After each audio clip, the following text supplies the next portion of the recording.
깨끗한 존경 세 번째 인터뷰는 유진목 작가와의 인터뷰입니다. 가끔씩 나의 최후를 생각한다. 생각하고 싶진 않지만 내게도 분명 최후가 있을 것이다. 운이 좋다면 사랑하는 사람 혹은 사람들의 옆에서 최후를 맞이할 수도 있을 테지만 그런 행운을 누구나 가지는 건 아니다. 나의 마지막 순간은 높은 확률로 아주 아프거나 슬프거나 초라하거나 그립거나 쓸쓸하거나 아니면 둔감할 것이다. 그 미래의 내가 혹시라도 책을 읽을 수 있다면 곁에 놓아두고 싶은 책이 두 권 있다. 하나는 식물원이라는 시집이고 다른 하나는 디스 옥타비아라는 소설이다. 모두 유진목이라는 작가가 썼다. 최후의 나에게 유진목 작가의 목소리를 들려주고 싶다고 지금의 나는 생각한다. 어느 날 나는 초의 순간 말고 그냥 지금 유진목 작가의 목소리를 듣자고 다짐했다. 지난 겨울과 봄 내내 그의 책을 몇 번이고 다시 읽으며 슬펐고 행복했기 때문이다. 그래서 유진목이라는 시인이자 소설가를 산문과 칼럼을 쓰는 작가이기도 하고 영화인이기도 하고 부산 영도에 자리한 손목 서가의 주인이기도 한 그를 나의 집에 초대했다. 그리고 이어지는 인터뷰 내용 중에 제가 남겨놓고 싶은 한 부분을 찾았습니다. 만약 선생님이 인터뷰어가 된다면 누구를 인터뷰하고 싶으세요? 인터뷰하고 싶은 사람은 우리 엄마. 왜 그랬냐고 묻고 싶어요. 나한테 왜 그랬어? 그때 왜 그랬어? 묻고 싶어요. 기회가 된다면 엄마를 좀 알고 싶어요. 엄마가 이 세상을 떠나기 전에 한 번쯤 묻고 싶은데 우리 엄마는 아마 묵인할 테니까 묻지 못하겠지요. 그런 게 되게 슬픈 일인 것 같아요. 제가 가장 처음 셔터를 내린 사람은 엄마인 것 같아요. 아빠는 고민할 대상이 아니었어요. 어디 갔는지 알 수도 없고요. 엄마에 대해서는 제가 계속해서 마음을 쓰다가 셔터를 내리지 않으면 내가 살 수가 없겠다 싶어서 그만둔 거예요. 너무너무 가슴이 아팠어요. 지금도 생각하면 가슴이 아파서 글로도 썼어요. 반송이라는 시였어요. 엄마는 나를 키우는 일에 미숙한 여자였습니다. 어디선가 이 글을 읽는다면 혼자서 눈물을 쏟을지도 모르겠습니다. 나의 엄마는 엄마로부터 버림받았습니다. 대천의 유지였던 최진동의 네 번째 정부는 모든 일이 잘못되자 그의 부인 강청문 여사가 살고 있는 본가로 찾아가 7살 난 아이를 두고 가버렸습니다. 그날 흙먼지가 날리는 툇마루에 앉아서 희부엽게 사라지는 엄마를 보았습니다. 엄마는 엄마가 돌아오지 않을 거라는 걸 알았다고 합니다. 내가 어렸을 적에 엄마는 그 이야기를 자주 들려주었습니다. 사진첩을 넘기다가도 이게 바로 그 툇마루에 하면서 말입니다. 나는 엄마가 집을 나설 때마다 사진 속에 잘 닦여진 툇마루를 떠올리곤 했습니다. 엄마는 어떻게든 다시 서울로 가고 싶었습니다. 엄마를 찾을 심중이었는지는 나도 모르겠습니다. 고등학교를 졸업할 때까지 잠자코 기다렸다가 지금은 이름을 잊어버린 종로의 한 중견 상사에 비서로 취직했습니다. 친구들로부터 부러움 섞인 엽서도 많이 받았습니다. 그 중에 서울에서의 취직 자리를 간곡히 청하는 편지도 있었지만 일이 잘 되지는 않았다고 합니다. 엄마는 결제 서류나 계약서 따위 같은 봉투를 들고 광화문의 거래처로 외근을 나가곤 했습니다. 나는 그 시절의 모습이 담긴 사진도 보았습니다. 사진 속의 엄마는 세련된 차림을 하고 있었습니다. 월급에 과분한 옷을 사들인 일에도 주저하지 않았다고 합니다. 얼마 뒤 자신이 들고 간 서류에 서명을 하던 남자와 살림을 차리고 나를 낳았습니다. 유복한 생활이 엄마를 안심시켰고 모든 일이 잘 되리라는 믿음이 있었습니다. 그러나 엄마는 나를 키우는 일에 미숙한 여자였습니다. 아빠는 모든 일이 잘못되자 종족을 감추었습니다. 나는 잠자코 기다리지 못하고 고등학교를 졸업하기 전에 집을 나와버렸습니다.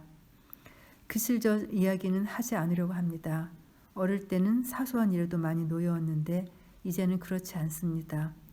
언제는 살아가는 일이 싫다가도 또 언제는 살아봐서 좋았다고 생각합니다. 그러면 마치 내가 죽은 사람 같아서 웃음이 납니다. 아침이면 밥을 지어놓고 마루에 앉아 창문을 보는 일이 가장 좋습니다. 함께 사는 사람은 내가 지은 밥을 맛있게 먹습니다. 모든 일이 잘 되리라는 믿음은 없습니다. 다만 계속해서 살아가 보려고 합니다. 엄마는 내가 제일 처음 떠나온 주소입니다.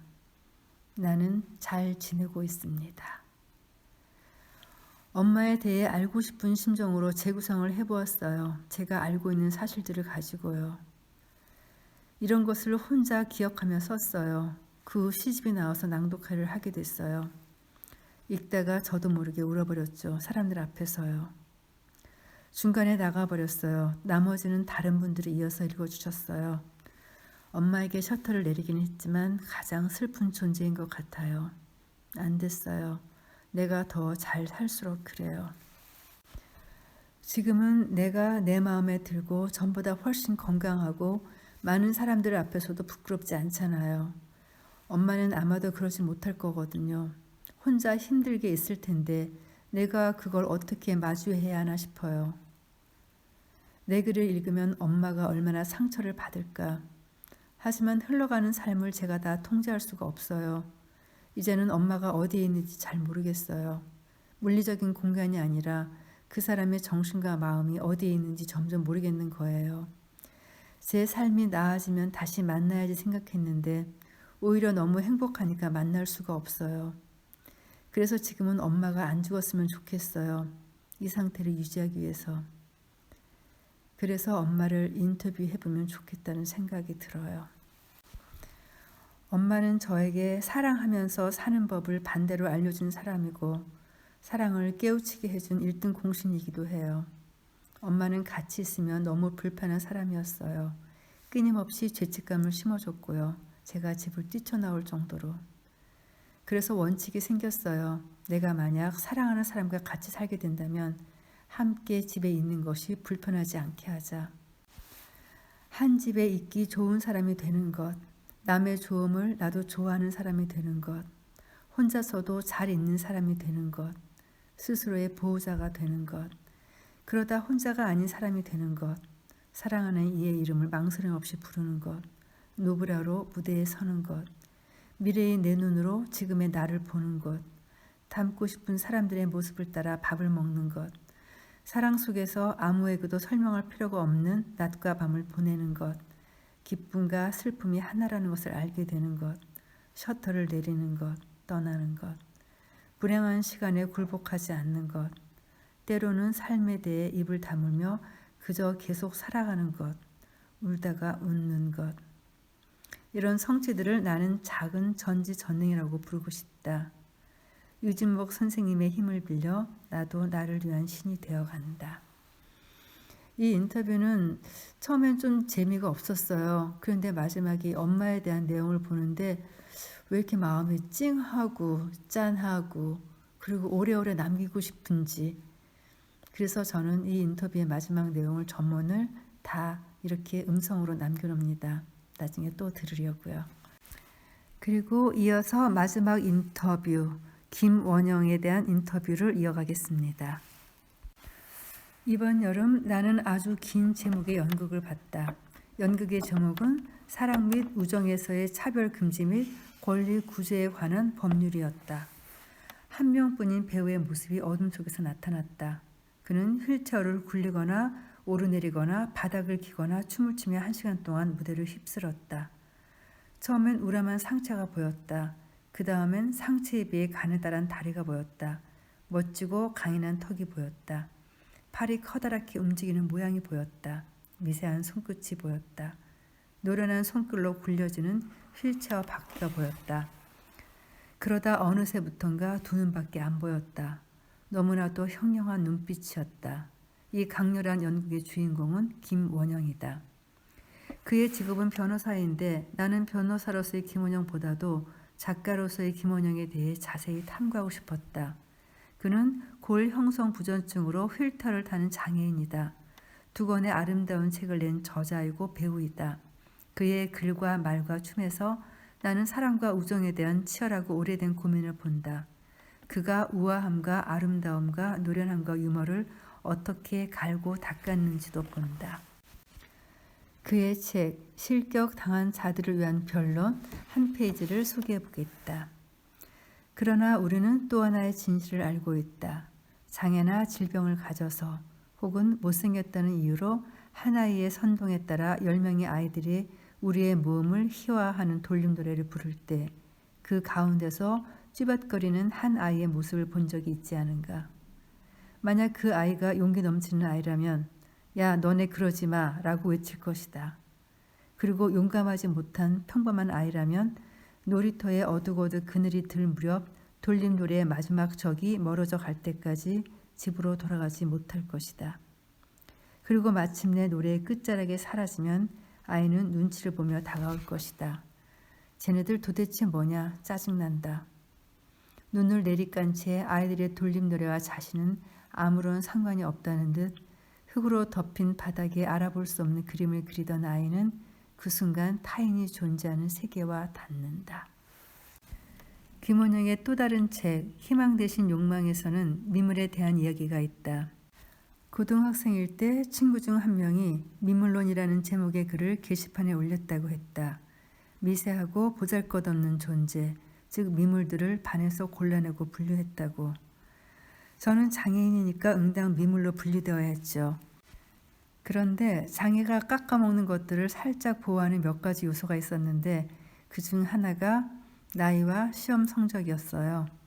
물론 아주 친밀한 관계가 보장되는 건 아니었지만 그냥 노골적인 배제 정도는 비켜갔었죠. 그런데 저도 감각이 있었던 것 같아요. 아이들하고 한두 마디 섞을 때면 그중 누군가는 마음이 열릴 거라는 느낌이 들었어요. 쟤는 나랑 맞을 수 있을 것 같다는, 내가 쟤한테 가서 말을 걸어도 될 것 같다는 느낌. 사실 어린 시절에는 장애인을 놀리거나 적어도 친한 걸 부담스러워하는 게 본능에 가까운 것 같아요. 그래도 그중에 한두 명은 꼭 있어요. 낭만적으로 얘기하는 게 아니라 정말 한두 명과는 관계가 맺어져요. 그 애들을 통해 더 큰 관계망에 진입하게 되기도 하고요. 다음 인터뷰에 들어가기 전에 그의 책 내용을 다시 한쪽 소개해드리죠. 우리가 한 사람을 본다고 할 때 그 행위는 사진을 찍는 행위보다 초상화 그리기에 더 가깝다. 특히 당장 내 앞에 있는 그 사람을 볼 때가 아니라 기억을 떠올릴 때 더욱 그렇다. 영화는 수많은 스냅 사진이 우리 뇌가 인지하지 못할 정도로 빠르게 이어지는 매체이지만 여전히 우리가 한 사람을 실제로 일정 시간 이상 바라본 만큼의 시간성을 농축해내지는 못한다. 그 사람과 함께한 모든 순간에서 그가 보여준 미세한 떨림과 다양한 표정, 긴장했을 때 움츠러들던 어깨, 해질녘 그림자가 진 옆 얼굴, 지쳤을 때의 목소리, 들떴을 때면 쭉 펴지던 목선, 자기가 좋아하는 물건을 힘껏 들어올릴 때의 팔뚝등이 하나로 밀도 있게 통합되어 그 사람의 이미지를 만들어낸다. 오랜 시간 섬세하게 분별한 그 사람의 미적 요소들이 완전하게 통합된 그 사람의 초상화가 주는 아름다움을 말하는지도 몰랐다. 김원영 작가의 실격 당한 자들을 위한 변론의 한 쪽인데요. 이슬아 작가의 한 줄 요약은 초상화를 그리듯 만나는 경험이네요. 그리고 이어지는 그 다음 인터뷰는 드라마 왕자의 게임에 출연하는 배우 피터 딩클리의 역할 티리온에 대한 이야기예요. 티리온은 저뿐만 아니라 많은 장애인들, 특히 자기 신체가 어떻게 보여지는지에 관심이 많은 장애인들한테는 아주 중요한 사람인 것 같아요. 드라마의 시즌이 거듭될수록 사람이 선명해진다는 게 이런 거구나 하는 생각이 들어요. 너무나 선명하고 그 선명도가 형태를 압도한다는 느낌이요. 저는 이 말이 너무 멋있는 거예요. 선명도가 형태를 압도한다. 그는 또한 시사인의 사이보그가 되다라는 시리즈를 연재하기도 하는데요. 그 글을 쓰게 된 동기를 이렇게 말하고 있네요. 미래 과학기술의 발전과 장애인의 관계에 관심이 많았어요. 과학이 발전하면 장애가 사라진다고들 하는데 정말로 어떻게 될까 하는 생각들이요. 그동안 장애가 하나의 정체성이고 이대로 살아가도 좋다고 외치며 아주 힘들게 여기까지 왔는데 그걸 해결할 수 있는 기술이 점점 다가오고 있으니까요. 아주 뛰어난 보청기의 발명이랄지 이런 걸 다뤄보고 싶었어요. 그때 이슬아 작가님처럼 김초엽 작가님이 나타난 거죠. 김초엽 작가님은 장애에 대한 글을 쓰는 분이라기보다 그 경험을 반영한 소설을 쓰시잖아요. 저는 대학 때 그런 외로움이 있었어요. 되게 훌륭한 분들, 그러니까 제가 범접할 수 없는 투쟁가들이 많았어요. 지하철에 뛰어드는 장애인, 그리고 똑똑한 장애인, 사법시험에 합격한 장애인. 그런데 저의 이런 고민을 글로 쓰고 대화할 수 있는 장은 없는 것 같았어요. 그런데 김초엽 작가님을 발견했을 때 되게 반가웠어요. 과학기술의 발전과 장애를 주제로 한 글을 꼭 같이 써야겠다 싶었어요. 고맙게도 같이 하게 되었는데 생각보다 어려웠어요.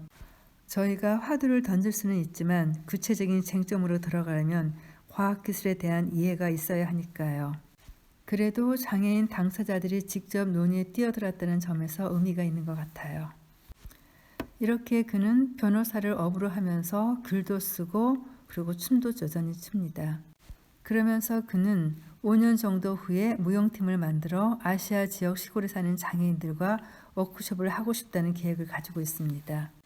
같이 움직이고 춤추고 가능하다면 그 이후에 권리와 차별에 관한 이야기도 나누고 싶어요. 권리와 평등을 주장하지만 마음 한구석에서는 자신의 몸을 받아들이는 것이 어려운 사람들이 있잖아요. 자기 몸에 회의적인 사람들이 있을 거예요. 그는 연극이 자신과 친구들에게 아름다울 기회를 제공할지도 모른다고 생각한다. 자기 신체를 표현할 기회가 거의 없었을 장애인들에게 아름다울 기회를 분배하는 자리라고. 이 아름다움이 왜 그토록 중요할까? 우리는 모두 너의 신체와 함께하고 싶다는 말에 크고 작은 구원을 받기도 하는 존재들이기 때문이다. 그는 질문했다. 신체에 대한 혐오야말로 그 존재에 대한 진정한 부정이고 그에 대한 무심함이야말로 그 존재에 대한 완전한 무시가 아닐까. 사랑은 물론이고 우정의 성립에서도 개인의 매력과 아름다움이 절대적인 영향을 미친다. 매력의 기준이 정의롭든 그렇지 않든 말이다. 누군가와 친구가 되라는 명령은 누구도 할 수 없다.